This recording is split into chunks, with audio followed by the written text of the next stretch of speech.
চেন্নাই টেস্টের তৃতীয় দিনে বাংলাদেশের সামনে 515 রানের পাহাড়সম লক্ষ্য বেঁধে দেয় ভারত। সেই লক্ষ্য তাড়া করতে নেমে ভালো শুরু করেও চাপে পড়ে যায় টাইগাররা। তবে অধিনায়ক নাজমুল হাসান শান্তর ব্যাটে ভর করে টিকে আছে সফরকারীরা। তৃতীয় দিন শেষে বাংলাদেশের সংগ্রহ 4 উইকেটে 158 রান। অধিনায়ক নাজমুল হাসান শান্ত অপরাজিত আছেন 51 রানে। তার সাথে 5 রানে অপরাজিত আছেন সাকিব আল হাসান। দিন শেষে বাংলাদেশ পিছিয়ে আছে 356 রানে। শুরুতেই ভালো করেছিলেন ওপেনার জাকির হাসান ও সাদমান ইসলাম। তাদের রেকর্ড 62 রানের জুটির পরই বাংলাদেশ পড়ে চাপের মধ্যে। জাকিরকে ফেরান জাসপ্রীত বুমরা। এরপর ভারতীয় স্পিনার রবিচন্দ্র অশ্বিন একে একে তুলে নেন সাদমান, মুমিনুল এবং মুশফিকের উইকেট। বিপর্যয়ে থাকা দলের হাল ধরে নিজের অর্ধশতক পূরণ করেন অধিনায়ক শান্ত।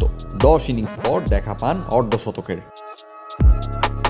এর আগে ভারত তাদের দ্বিতীয় ইনিংস ঘোষণা করে 287 রানে। শুভমন গিলের অপরাজিত 119 এবং ঋষভ পান্তের 109 রানের ইনিংসে ভর করে ভারত তাদের লিড বাড়ায় 514 রানে। আলোক স্বল্পতার কারণে তৃতীয় দিনের খেলা কিছুটা কম হয়েছে। চতুর্থ দিনে বাংলাদেশের সামনে অপেক্ষা করছে অসাধ্য সাধনের চ্যালেঞ্জ। অলৌকিক কিছু না ঘটলে পাহাড় সময়ে লক্ষ্য তাড়া করা যে টাইগারদের পক্ষে অসম্ভব তা অতীতের রেকর্ডের দিকে তাকালেই স্পষ্ট। কখনোই 250 রান তাড়া করে জয়ের রেকর্ড নেই বাংলাদেশের। Next report, News Now Sports.